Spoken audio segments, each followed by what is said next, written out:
உலக வரலாற்றிலேயே முதன்முறையாக ஒரு கடவுளை பிடிச்சு இந்த படத்துல ஜெயில போட போறாங்க. அதுவும் இது கதையல்ல நிஜம்னு சொன்னா உங்களுக்கு எப்படி இருக்குது? சர்ஃபேக் பந்தா காஃபி ஹே அப்படிங்கிற ஒரு ஹிந்தி படம் 2024 வந்த படம் நினைக்கிறேன். உண்மை சம்பவத்தை வச்சு முழுக்க படமா எடுத்திருக்காங்க. என்ன ஏறுங்கிறத வாங்க படம் பார்த்து நீங்களே தெரிஞ்சுக்கலாம். இந்த படத்தோட ஸ்டார்டிங் சீன்ல ஒரு ஆட்டோ போலீஸ் ஸ்டேஷன் வந்து நிக்குது. ஆட்டோல இருந்து ஒரு அம்மா அப்பா பொண்ணு 3 பேரும் கோர்ட்டுக்குள்ள போறாங்க. கேஸ் ஏதோ ரொம்ப பெருசு போல இருக்கிற அந்த அம்மாவோட மூஞ்சிய பார்த்தாலே தெரியுது. இன்ஸ்பெக்டருக்கு மெசேஜ் போடுறா, பெரிய கேஸ், கையும் ஓடல காலும் ஓடலங்கிறா. என்னமா கேஸ்னு கேட்டா போக்சோவா, பிரிவு போக்சோவின் கீழே யார் மேலேயோ போ கேஸ் போட போறாங்க. போக்சோனா தெரியும் இல்லையா? 18 வயசுக்கு கீழே இருக்கிற குழந்தைங்க கிட்ட யாராவது தப்பா நடக்க முயற்சி பண்ணா அவர்கள் மீது ரொம்ப கடுமையான சட்டமான போக்சோ சட்டம் பாயும். எஃப்ஐஆர் அப்புறம் போட்டுக்கலாம்.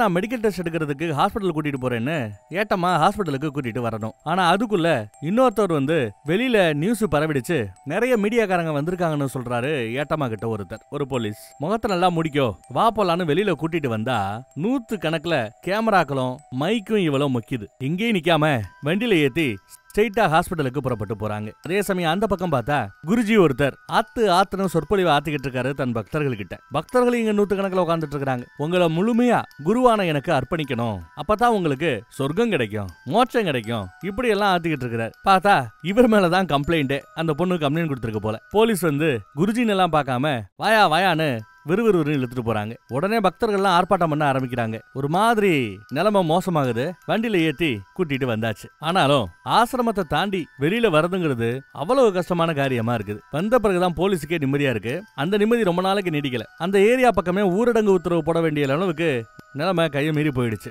ஊரே அடங்கி கிடக்கு. கடைகள் எதுவும் ஓபன் ஆகல. அதே சமயம் இந்த பக்கம் ஒரு வக்கீல காட்டுறாங்க. ரொம்ப எளிமையான ஒரு வாழ்க்கை. பொண்டாட்டி இல்ல போல, சின்ன பையன் இருக்கிறான், அம்மா இருக்கிறாங்க, அவ்வளவுதான். ஒரு சின்ன குடும்பம். ஸ்கூட்டி எடுத்துட்டு 8 அடி 10 அடி இருக்கிற தெருவுல தான் அவர் வாழ்ந்துகிட்டே இருக்கிறாரு. அவ்வளவு ஏழ்மை. இருந்தாலும் கோர்ட்டுக்கு கிளம்பி வராரு. அதே சமயம் கோர்ட்டுக்கு குருஜியும் வராரு. கோர்ட்டுக்கு வெளியில ஆயிரக்கணக்கான கூட்டம். அந்த கூட்டத்துல ஒரு ஆள் மாதிரி, ஏன்னா இவரும் கோர்ட்ல இந்த கூட்டத்தை தாண்டி தான் உள்ள வந்தாகணும். இந்த கூட்டத்துக்கு நடுவுல வக்கீலும் நிக்கிறாப்ல. நம்ம ஹீரோ இவர் தான். ஹீரோ நிக்கிறாரு. இந்த பக்கம் குருஜியோ பக்தர்களை அமைதின்ட்டு என்னத்தையும் அவங்க முன்னாடி வீசி எறிகிறாரு. என்னது தெரியலையே. அப்படியே கேமரா மேல போக்கஸ் ஆகி எவ்வளவு பேர் வெளியில காத்து கிடக்குறாங்கன்றத காட்டுறாங்க. குருஜி தரப்புல ஒரு வக்கீல் இருக்கிறாப்ல. வக்கீல் கிட்டையும் சரி இவர்கிட்டையும் சரி, என்னப்பா அப்ரூவ் ஆயிருங்களா, குத்தத்தை ஒத்துக்கிறீங்களான்னு கேட்டா இல்ல நான் நிரபராதிங்கிறாரு குருஜி. அப்ப கேஸ நடத்தி தான் ஆகணும். அது வரைக்கும் இவர் ஜெயில இருந்தா ஆகணும். அந்த பக்கம் குருஜியோட பையன் நினைக்கிறேன் போனை போட்டு, என்ன கேஸ நல்லபடியா முடிச்சு கொடுப்பீங்களா, இல்ல எங்க ஸ்டைல் எல்லாத்தையும் நாங்க பாத்துக்கிட்டோமா அப்படின்னு கேட்க, ஐயோ அதெல்லாம் வேண்டாம் நானே பாத்துக்கிறேன்னு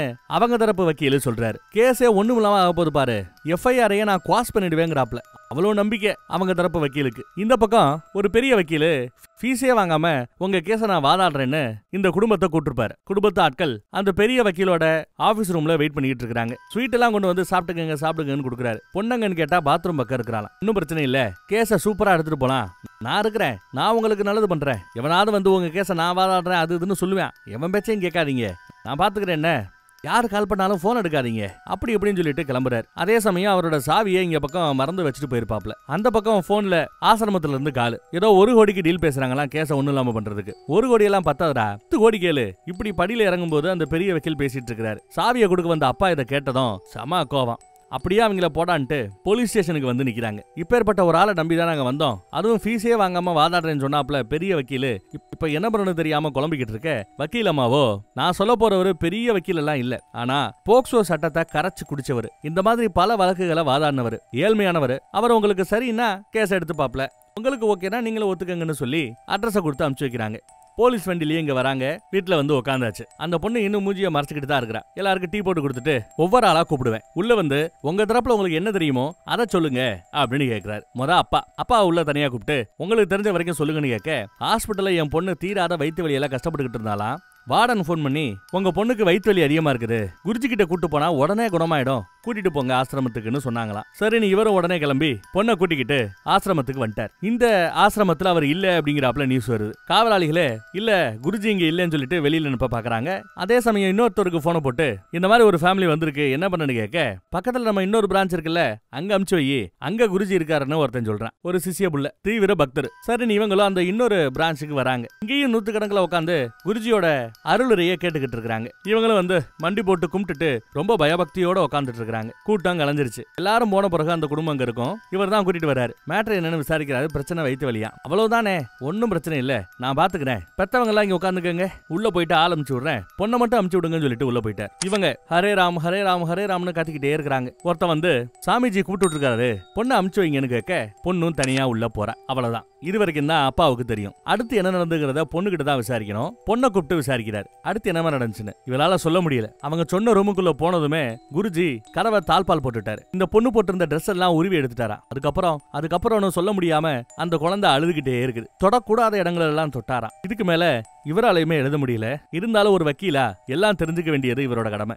அப்பதான் இவரால எதிர்த்தரப்பு எப்படியெல்லாம் கேள்வி கேட்கும், எப்படி எதிர்த்து பதில் சொல்லலாம், இதையெல்லாம் கொஞ்சம் சரிவர இவரால திங்க் பண்ண முடியும். எல்லாத்தையும் கேட்டுக்கிட்டாரு, நோட் பண்ணிக்கிட்டாரு. அடுத்து அம்மா கிட்ட விசாரணை. உங்களுக்கு தெரிஞ்ச வரைக்கும் சொல்லுமான்னு. சம்பவம் நடந்து ஒரு 2-3 நாளைக்கு இந்த குழந்தை யாருக்கிட்ட எதையுமே சொல்லல. ஒண்ணுமே நடக்காத மாதிரி ஆசிரமத்துல இருந்து வெளியில வந்துட்டா. வீட்டுக்கு கூட்டி வந்துட்டாங்க. ஒரு 4 நாளைக்கு அப்புறம் தான் திடீர்னு ஒரு மாதிரி பயத்திலேயே எந்திரிச்சு நின்றுட்டு இருக்கிறா.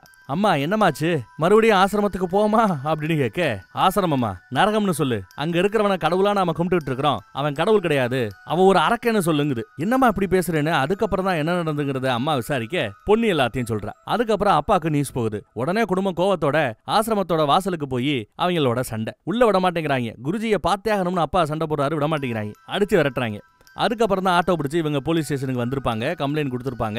அதுக்கப்புறம் நடந்த கதையை தான் நம்ம பார்த்திருப்போம். அங்க வச்சு நம்ம ஹீரோ வக்கீல் இவங்க கிட்ட ஒரு கதை சொல்றாரு. ஒரு பையன் தன் அப்பாவோட ரோட கிராஸ் பண்ணிக்கிட்டு இருக்கிறான். அப்பாவோட கடமை தான் பையனை நல்லபடியா ரோட கிராஸ் பண்ணி இந்த பக்கம் கொண்டு வரதுக்கு. அப்போ சிக்னல்ல தான் அவங்க கிராஸ் பண்றாங்க. சிக்னல்ல இருந்து ஒரு 100 மீட்டர் தொலைவில் ஒரு வண்டி வேகமா வருது. 100 மீட்டர் தூரத்துல அந்த வண்டி இருக்கும்போது எல்லோ சிக்னல் போட்டான், மஞ்சள் கலர்ல சிக்னல் போட்டான். இவங்க கிராஸ் பண்ணும்போது வண்டி நெருங்கி வந்துருச்சு வேகம் தாங்காம. இவங்களை பார்த்துட்டு பிரேக் போடுறான். பட் அவ்வளவு வேகத்துல வந்ததுனால பிரேக்ல எல்லாம் நிக்கல, அடிச்சு தூக்கிடுச்சு. அந்த பையனுக்கு கால்ல அடி. உடனே ஹாஸ்பிடலுக்கு தூக்கிட்டு போறாங்க. டாக்டர் செக் பண்ணிட்டு அதெல்லாம் ஒண்ணும் இல்ல அப்படின்னு சொல்லிட்டு டிஸ்சார்ஜ் பண்ணிட்டாராம். ஆனா ஒரு 4-5 நாளைக்கு பிறகு குழந்தையுடைய கால் ஒரு மாதிரி நீல கலர்ல கருப்பு ஏறி ஒரு மாதிரி மாற ஆரம்பிக்குது.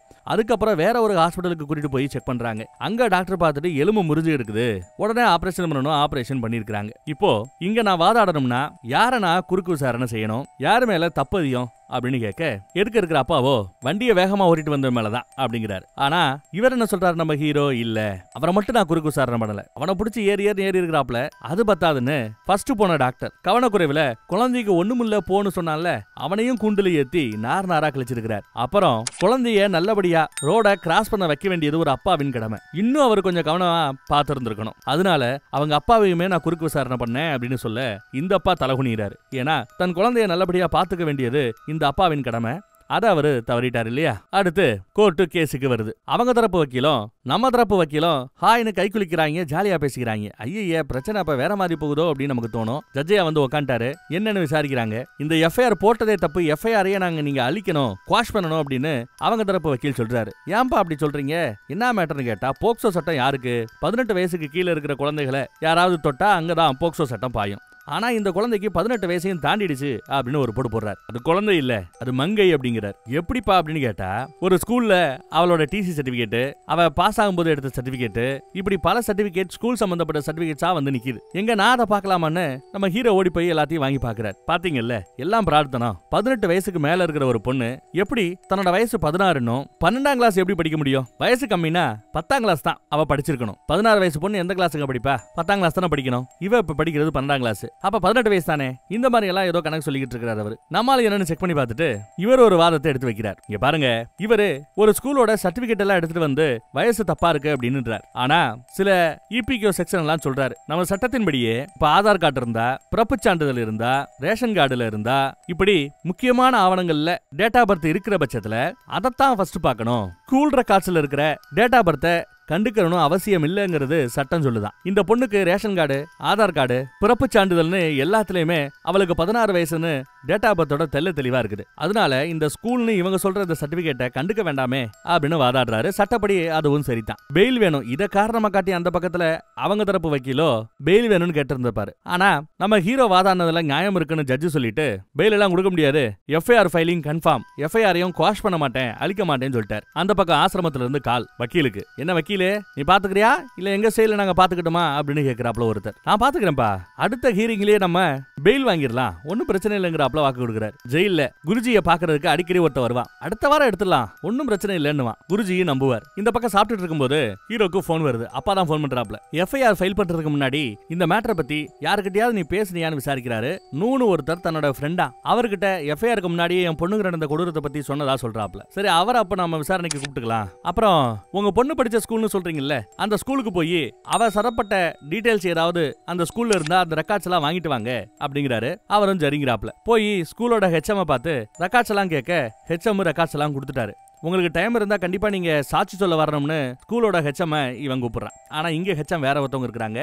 அவங்க ஒரு ரெக்கார்ட் கொடுத்தாங்கல்ல, அங்க ஹெச்எம்மா இருக்கிறது ஒரு லேடி. ஆனா இவங்க பாக்குற ஸ்கூல்ல ஹெச்எம்மா இருக்கிறது ஒரு ஜென்னு. குழப்புறாங்களே நமக்கு தோணும். அடுத்து நியூஸ்ல பார்த்தா குருஜிக்கு ஆதரவா ஒரு பெரிய வக்கீல் டெல்லியில இருந்து வந்து களமரங்க போறாராம். ஜே கூட்டம் வெளியில ஆர்ப்பரிக்குது. நம்ம ஹீரோவோட சிசிய புள்ள கூட சார் அவர் கூட ஒரு செல்ஃபி எடுத்துக்கிறேன் சார் அப்படின்னு கேக்குறான். அவ்வளவு பெரிய ஆள் போல. பெயில் கேட்டு தான் இப்ப வந்து வாதாட போறார். இவர் பெயில் கேட்கறதுக்கு என்ன காரணத்தை சொல்றாருன்னா, டெல்லி சட்டத்தின்படி எஃப்ஐஆர் ஃபைல் பண்ண பிறகுதான் பாதிக்கப்பட்ட பொண்ணை மெடிக்கலுக்கு கூட்டு போகணும், மெடிக்கல் டெஸ்ட் பண்றதுக்கு. ஆனா போலீஸ் என்ன பண்ணிருக்கு, எஃப்ஐஆரோட டைமிங்க பாருங்க, மெடிக்கல் டெஸ்டோட டைமிங்க பாருங்க, எஃப்ஐஆர் போடுறதுக்கு முன்னாடியே மெடிக்கல் டெஸ்ட் எடுத்துருக்காங்க. இது டெல்லி சட்டத்தின்படி தப்பு. இப்படி முக்கியமான இடத்துலயே டெல்லி போலீஸ் கோட்டை விட்டதுனால அவங்களோட விசாரணை சரிவர இருக்காது. அதனால சிபிஐக்கு கேஸா மாத்தணும், நிரபராதியான எங்க குருஜிக்கு பெயில் கொடுக்கணும், ஜாமீன் கொடுக்கணும்னு வாதாடுறாரு. என்னடா எங்கேயோ போய் ஒரு பாயிண்ட புடிச்சிட்டு வந்து நிக்கிறாப்லையேன்னு ஷாக் ஆகுது நமக்கு. உடனே நம்ம ஹீரோ கொஞ்சம் யோசிச்சு எந்திரிச்சு நிக்கிறான். என்னப்பா உனக்கு அப்படின்னு கேட்க, ஐயா போக்சோ சட்டத்தை பத்தி அவங்க தரப்பு வக்கீலுக்கு தெரியல நினைக்கிறேன். போக்சோ சட்டம் 2012 கடைசியா வந்த சட்டம். அது அந்த சட்டம் ஒவ்வொரு மாநிலத்துக்கும் ஒவ்வொரு சிட்டிக்குன்னு போடாம ஒட்டுமொத்த இந்தியாவுக்குமே பொருந்தும்னு தான் அந்த சட்டத்தையே கொண்டு வந்தாங்க. போக்சோ சட்டத்துல என்ன எழுதிருக்குன்னா, எஃப்ஐஆர் ஃபைல் பண்றதுக்கு முன்னாடியே ஹாஸ்பிடலுக்கு போய் மெடிக்கல் டெஸ்ட் எடுக்கலாம், ஒரு லேடி போலீஸ் கூட இருந்தா போதும். இது போக்சோ சட்டத்தின்படி இருக்கிறது. பாதிக்கப்பட்ட பொண்ணும் டெஸ்ட் எடுக்க போகும்போது லேடி போலீஸ் கூட இருந்தாங்க. அதனால இது செல்லும்னு வாதாடுறாரு. போக்சோ சட்டம் பெருசா டெல்லி சட்டம் பெருசா அப்படின்னு இப்போ வாதம் நடக்கும். கடைசியில போக்சோ தான் கடைசியா வந்த சட்டம். இந்தியா முழுக்க அந்த சட்டம் பொருந்துங்கிறதுனால அதுதான் கரெக்ட். இந்த பாயிண்ட வச்செல்லாம் நாங்க ஜாமீன் கொடுக்க மாட்டோம், ஜாமீன் கொடுக்க முடியாதுன்னு ஜாமீன் கேஸ் தள்ளுபடி ஆகுது. கீழ்கோர்ட்ல ஏற்கனவே ஜாமீன் தள்ளுபடி ஆச்சு. இப்போ மேல்கோட்டுக்கு வந்தாங்க, இங்கேயும் தள்ளுபடி ஆயிடுச்சு. அந்த பக்கம் பாபா கிட்ட, ஐயா அடுத்த மாசம் ஜாமீன் வாங்கிடலாம் ஒருத்தன் சொல்றான். பொறுத்துக்கங்க யாங்கிறேன். வீட்டுல இந்த ஸ்கூல் ரெக்கார்ட்ஸ் எல்லாம் எப்படி மாறுச்சு அதை பத்தி விசாரிக்கணும்னு அந்த ஸ்கூல் சர்டிபிகேட்ஸ்ல சைன் பண்ண ஹெச்எம் ஒரு லேடி இருக்காங்கன்னு சொன்னல, அவங்கள இருந்து அப்புறம் அந்த ஃப்ரெண்டுகாரர் அவருக்கு இந்த பொண்ணு வயிற்று வலி இருக்கும்போது ஆசிரமத்துக்கு போக போறேன்னு சொல்லிருப்பாப்ல, அந்த கூத்தெல்லாம் நடந்த பிறகு எஃப்ஐஆர் போட போறேன்னு சொல்லிருப்பாப்ல. சோ சம்பந்தப்பட்ட அவர் வந்து சாட்சி கொடுக்கிறாரு. அடுத்து அந்த ஹெச்எம் அம்மா வந்து அந்த டாக்குமெண்ட்ல இருக்கிற சைன் எல்லாம் என்னோட தான், நாங்க தான் கொடுத்தோன்றாங்க. அடுத்து ஒருத்தர் பாபாவுக்கு சொந்தமான ஒரு ஸ்கூல்ல வேலை செய்யறவராம். பாபாவுக்கு ஒரு சீரியஸான பக்தரா. சில வருடங்களுக்கு முன்னாடி ஒரு பொண்ணு இந்த மாதிரி அவர் என்கிட்ட தப்பா நடந்துகிட்டாருன்னு இவர்கிட்ட வந்து சொல்லியிருக்கு. இவரு என்ன நடக்குதுன்னு கவனிச்சிருக்காரு. 2003 நடந்த சம்பவம் இது. ஒரு இடத்துல மட்டும் இல்ல, ஹரியானா, புஷ்கர், அப்புறம் திவானா, இந்த மாதிரி பல சிட்டிகள்ல இருந்து பல பெண்கள் இந்த மாதிரி குற்றங்களை அவர் மேல சுமத்த ஆரம்பிச்சாங்க. அதுவும் அவரோட டெக்னிக் பாருங்க. கூட்டத்துல எல்லாரும் இருப்பாங்க, யாரு அழகான பொண்ணுங்க சின்ன பொண்ணுங்களோ அவங்கள பார்த்து அவங்க மேல ஒரு டார்ச் அடிப்பாரா. அந்த வெளிச்சம் யார் மேல படுதோ அவங்கள மட்டும் கூட்டங்கலஞ்சாலும் இருக்க சொல்லிடுவாங்களாம். ஒரு தடவை இந்த மாதிரி குருஜி ஒரு பொண்ணு கூட தப்பா நடந்துகிட்டு இருந்ததை இவரு நேர்லயே பாத்துருக்காராம். அதை வந்து ஒருத்தர் சாட்சி சொல்றாரு. ரொம்ப வலுவான சாட்சி தான் அது. அப்புறம் நம்ம ஹீரோ அந்த பொண்ணு கிட்ட, இனி கேள்விகள் ரொம்ப மோசமானதா வக்கரமானதா இருக்கும், அந்த கேள்விகள் எல்லாத்தையும் நீ தாங்கிக்கிட்டு பதில் சொல்லணும், உணர்ச்சி வசப்படாதெல்லாம் பக்காவா சொல்லி தான் அமைச்சிருக்காரு. இப்போ அவங்க தரப்பு வக்கீலு இந்த பொண்ணு கூண்டுல ஏத்தி விசாரிக்கிறார். வயசு மேட்டர்ல 18 தானே அடிச்சு பேசுறாரு. இல்ல 16 இந்த பொண்ணு பேசும். 16 வயசுல எப்படிமா நீ 6 வயசுல ஃபர்ஸ்ட் ஸ்டாண்டர்ட் போயிருப்ப, அப்ப 16 வயசுல நீ 10ஆம் கிளாஸ் தான் படிச்சிட்டு இருக்கணும், எப்படி 18 வந்தேன்னு லாஜிக்கா கேக்குறாராமா. ரொம்ப ஸ்மார்ட்டா இந்த பொண்ணு இருந்ததுனால ஊடால 2 கிளாஸ படிக்காமையே இவளோட பழைய ஸ்கூல் இவளுக்கு ப்ரொமோஷன் கொடுத்திருக்குது. அதனாலதான் 10 படிக்க வேண்டியவ இப்ப 12 படிச்சிட்டு இருக்கா. இந்த கொஸ்டினையும் ரொம்ப சூப்பரா டேக்கிள் பண்ணா. அடுத்தவர் என்ன கேக்குறாருன்னா, 10ஆம் கிளாஸ்ல எவ்வளவு பெர்சன்டேஜ், ஒரு 70-80% எடுத்திருக்கா.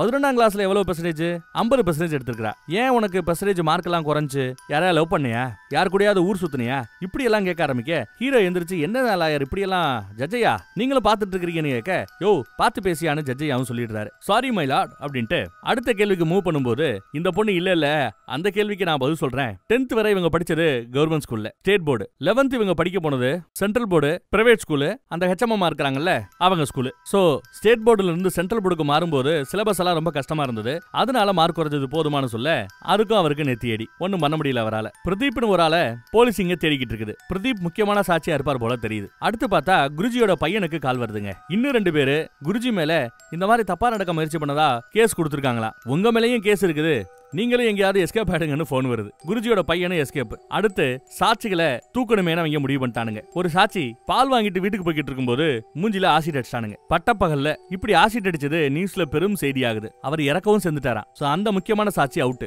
அவர் தான் சொன்னாப்ல இந்த டார்ச்சர் அடிக்கல மேட்டர் தப்பா நடக்கும்போது நானே பார்த்தேன்னு அவர் சொன்னது அவரை தான் கொண்டு இருக்கிறாங்க.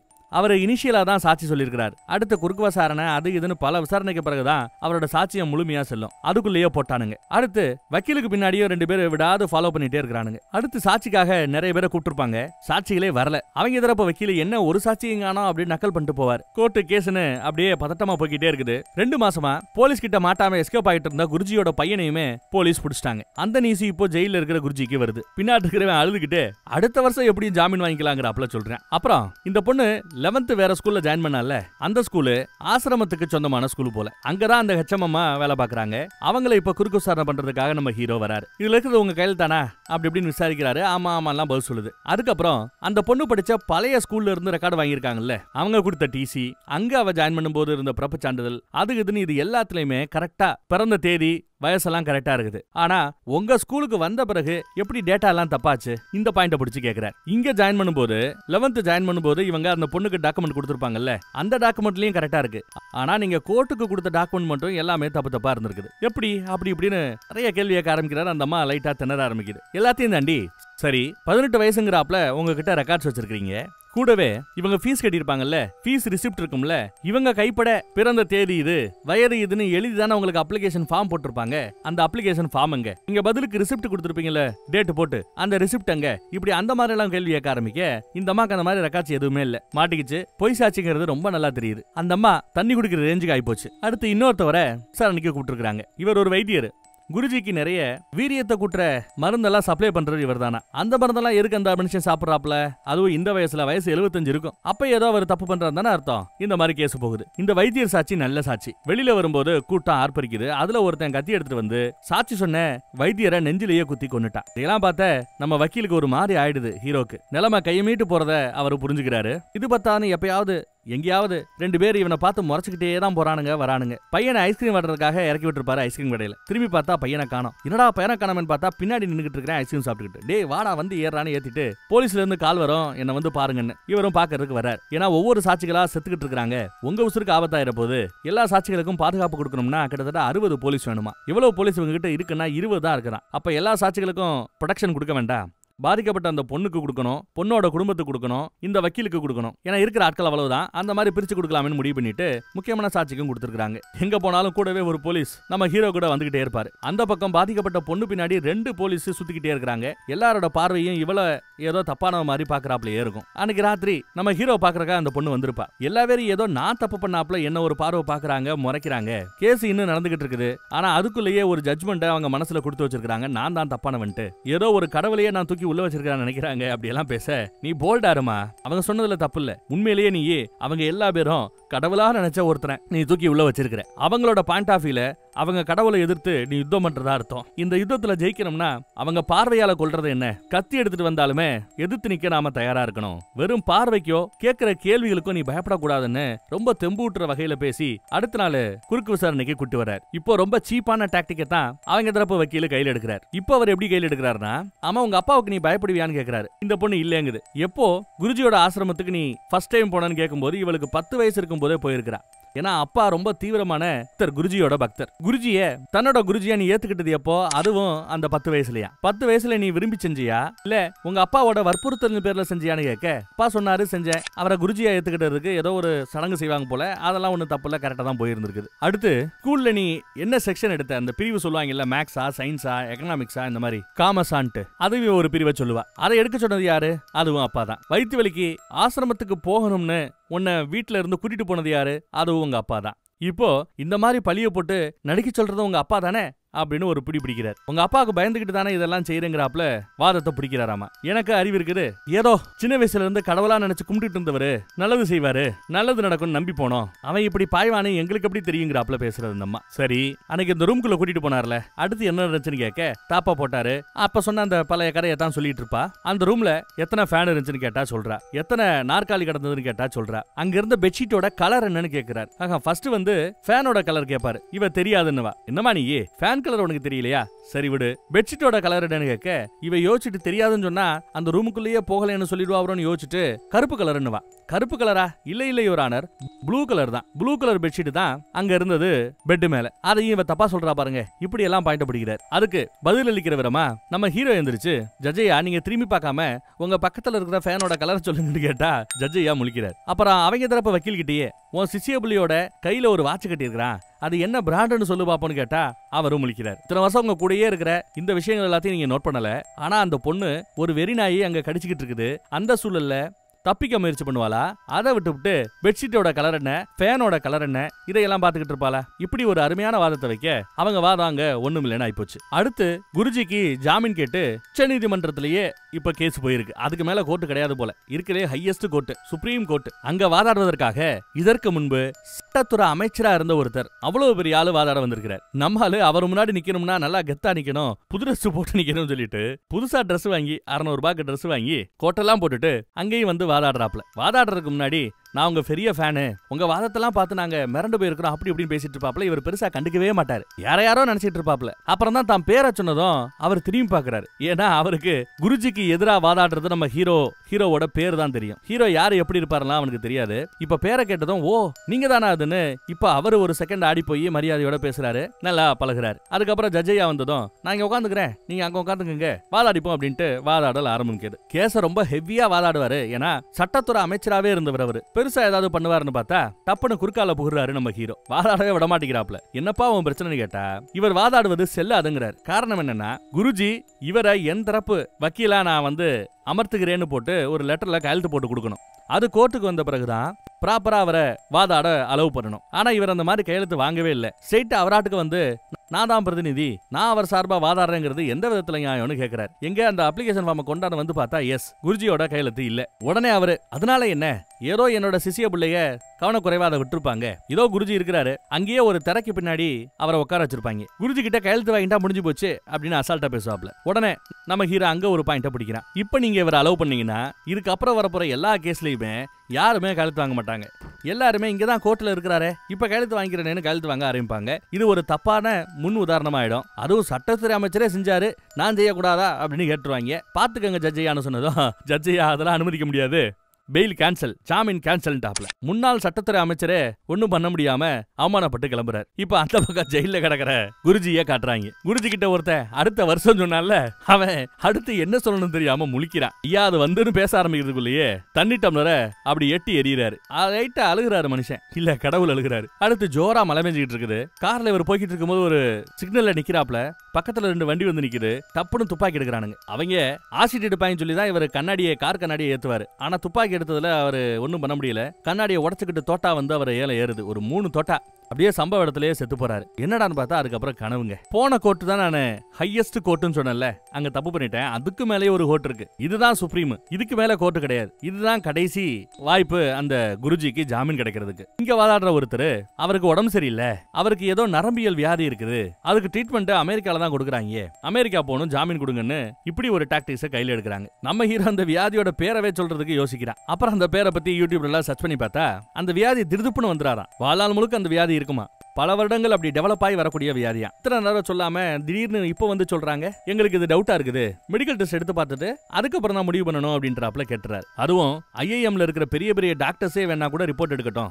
அப்படிங்கிறாப்லன்னு சொல்ல ஜட்ஜையாவும் சரி என்ன ரிப்போர்ட் வரட்டும் பாத்துக்கலான்ட்டாப்ல. ரிப்போர்ட் வருது. ரிப்போர்ட்ல பார்த்தா இவங்க சொன்னதெல்லாம் பிராட் பயல்க, அப்படியெல்லாம் நரம்பியல் வியாதியெல்லாம் ஒண்ணு இல்லைன்னு தெரிய வர ஜாமீன் கேன்சல் டாப்ல. அவ்வளவுதான், இனிமே அந்த ஆளுக்கு ஜாமீனே கிடையாது, கன்ஃபார்ம் ஆயிப்போச்சு. ஆனா இந்த கேஸ்ல அவரு நிரபராதின்னு தீர்ப்பு வந்தா வெளியில வந்துடலாம். அடுத்து தீர்ப்பு நாளும் வருதுங்க. கடைசியா 2 வக்கீலும் அவங்களோட கடைசி வாதத்தை வச்சிடலாம். அதுக்கப்புறம் தீர்ப்பு தான். தீர்ப்பு நாளுங்கிறதுனால பெருங்கூட்டம் வெளியில கூடியிருக்குது. பலத்த போலீஸ் பாதுகாப்பு, துணை ராணுவத்தையும் கூப்பிட்டு இருக்காங்க. குருஜியை கூட்டிட்டு இப்ப கோர்ட்டுக்குள்ள வந்தாச்சு. கடைசி தரப்பு வாதம் என்னங்கறத 2 வக்கீல்ட்டையும் கேட்க குருஜியோட வயசை காரணம் காட்டுறாரு அவங்க தரப்பு வக்கீல். குருஜி இது வரைக்கும் எத்தனை ஸ்கூல் கட்டியிருக்காரு, எத்தனை காலேஜ் கட்டியிருக்காரு, எத்தனை ஹாஸ்பிட்டல் கட்டியிருக்காரு, எத்தனை பிரான்ச் ஆசிரமங்கள் அவருக்கு சொந்தமா இருக்குது, அங்கெல்லாம் ஒரு நாளைக்கு எவ்வளவு 1000 பேர் ஃப்ரீயா சாப்பாடு சாப்பிடுறாங்க.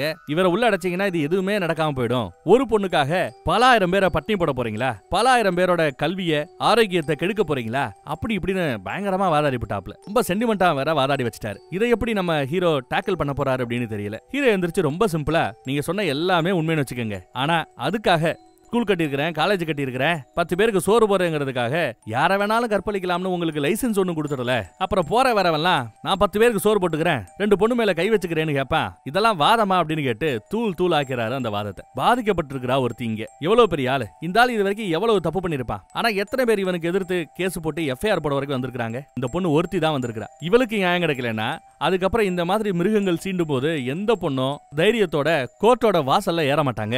இவளுக்கு கொடுக்கிற அந்த தீர்ப்பு, அந்த மிருகத்துக்கு கிடைக்கிற தண்டனை இனி வரலாறு பேசணும். அந்த அவளுக்கு பெரிய தண்டனையா கொடுக்கணும்னு இவர் தன்னோட கடைசி தரப்பு வாதத்தை வைக்கிறார். எல்லா வாதத்தையும் கேட்டாச்சு, தீர்ப்பு சொல்லணும். ஒரு நீதிபதி மட்டும் தீர்ப்பு சொன்னா பத்தாது, 3 நீதிபதிகள் சேர்ந்து தீர்ப்பு சொல்லணும்னு ஒரு முடிவுக்கு வராங்க. அதுவும் இங்க வச்சு தீர்ப்பு சொல்ல வேண்டாம், ஜெயிலுக்கே போய் தீர்ப்பு சொல்லுவோம். ஏன்னா தீர்ப்பு என்னன்னு இப்ப வெளியில தெரிஞ்சுன்னா வெளியில கலவரம் அடிச்சிடும். அந்த மாதிரி ஒரு முடிவெடுத்து அன்னைக்கு தீர்ப்பு இல்லைன்னு சொல்லி அதுக்கப்புறம் ஜெயிலுக்கே வந்து நீதிபதிகள் உட்கார்ந்து தீர்ப்பு வாசிக்க ஆரம்பிக்கிறாங்க. இவர் மேல ஏகப்பட்ட பிரிவுகளின் கீழே ஒரே குற்றமா இருக்கும். ஆனா பிரிவு ஏகப்பட்ட பிரிவுகளுக்கு கீழே அதுக்கு தண்டனை கொடுக்க வேண்டிய இருக்கும். முதல் பிரிவுல இவருக்கு 1 வருஷ தண்டனை, 1 லட்சம் ரூபாய் ஃபைனா. அடுத்த பிரிவின் கீழ் தண்டனை 1 வருஷ தண்டனை, 1000 ரூபாய் ஃபைனா. அடுத்து ஒரு பிரிவின் கீழே தண்டனை 10 வருஷ கடுங்காவல் தண்டனையா. அடுத்து கடைசியா ஒரு பிரிவு, அதுதான் ஹெவி. அந்த பிரிவின் கீழே இவருக்கு தண்டனை என்னன்னா அவர் சாகும் வர ஆயுள் காலம் அனுபவிக்கணும்னு தண்டனை கொடுத்துறாங்க. அவ்வளவுதாங்க. இவ்வளவு தடவை இவ்வளவு நாள் இன்னைக்கு வரைக்கும் நான் கடவுள் மாதிரி கெத்து காட்டிக்கிட்டு இருந்த அந்த மனுஷன் நான் கடவுள் இல்ல, நானும் ஒரு மனுஷன் தாங்கிறத தன் கண்ணீர்ல காட்டுறாரு. ஓன்னு அழுகிறாரு. கண்ணுல இருந்து கண்ணீர் தார தாரையா ஊத்துது. இந்த கடவுள் அழுகிறதோடயே படத்தை இங்க முடிச்சிடுறாங்க. அந்த பக்கம் கொண்டாட்டம் நடக்கும். நம்ம ஹீரோவை தூக்கி வச்சு எல்லாரும் கொண்டாடுவாங்க ஊர்க்காரங்க எல்லாம். இதோட படமும் இந்த இடத்துல முடியுது. இது கதையல்ல, நிஜங்கிறத நீங்க தெரிஞ்சுக்கங்க. இதெல்லாம் நடந்திருக்கு. இந்த மாதிரி ஒரு வக்கீல் 5-6 வருஷம் இந்த கேஸ் எல்லாம் முடியறதுக்குள்ள ஒரு வக்கீல் இந்த மாதிரி அப்படி நிலச்ச இடத்து நின்னு இருக்கிறான். ஊடாலெல்லாம் ஒரு சீனை சொல்ல மறந்துட்டேன். இவருக்கு வந்து கிட்டத்தட்ட 2 கோடி ரூபாய் லஞ்ச பணத்தை அப்படியே சூட்கேஸ் நிறைய கொண்டு வந்து வைப்பாங்க, பை நிறைய கொண்டு வந்து வைப்பாங்க. அப்ப தான் அம்மா கிட்ட அவர் கேட்பாரு, ஏமா 2 கோடி ரூபாய் லஞ்சம் கொடுக்குறாங்களா, அதை வச்சுக்கிட்டு என்னமா பண்ணலாம் அப்படின்னு தன் அம்மா கிட்ட கேட்பாரு. அம்மாவோட மூஞ்சியை காணக்க மாட்டாங்க. பின்னாடி இருந்து அந்த அம்மாவோட சவுண்ட் வரும். 2 கோடியா, டெல்லியில பாதி இடத்த விலைக்கு வாங்கிடலாமே அப்படின்னு அந்த அம்மா. சரி அப்ப காசு வாங்கிட்டுமா அப்படின்னு கேட்டா, யாரா உட்காந்து அந்த பாதி சிட்டிய கூட்டி கழுவிக்கிட்டு இருக்கிறது, என்னாலலாம் வேலை பார்க்க முடியாது, வேண்டாம்ப்பா அப்படின்றாங்க. இப்படியும் இந்த காலத்துல இருக்கிறாங்கிறது ரொம்ப அபூர்வம். வேற ஒரு நல்ல கதையில சந்திப்போம். அதுவரை எப்பவும் போல காத்துருங்க.